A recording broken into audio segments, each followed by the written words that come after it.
In this video, we will talk about statistical treatments for comparison of three or more independent samples. So let's have some example first. So let's say that the goal of your research is to understand whether exam performance differed based on test anxiety levels. So yung exam performance natin is measured on a continuous scale from 0 to 100. And the test anxiety levels is merong tatlong level. We have low anxiety, medium anxiety, and high anxiety. So in this example, our independent variable is the anxiety level. And the dependent variable, the variable that we want to measure from our respondent is the exam performance. Okay?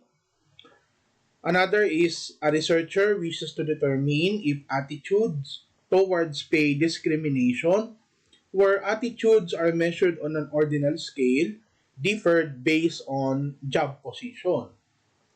So this time, we are comparing the attitudes of a person based on its job description. So yung independent variable natin dito has three levels. So we have shop floor, middle management, and boardroom. So ito yung mga group ng respondent natin. And the dependent variable is the attitude, which is measured on a 5-point Likert scale, starting from strongly agree to strongly disagree.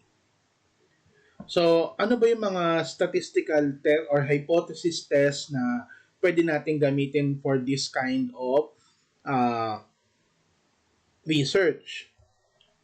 So, for parametric tests, we have here analysis of variance using F-test, or more commonly called as ANOVA.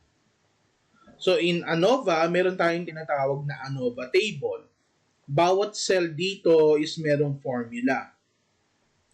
Pero huwag kayong matakot kasi again, hindi tayo gagamit ng or hindi tayo magko-compute dito. You just need to know kung ano yung mga formula na gagamitin nyo for your research paper. For non-parametric tests, we have the Kruskal-Wallis test. So this is the formula.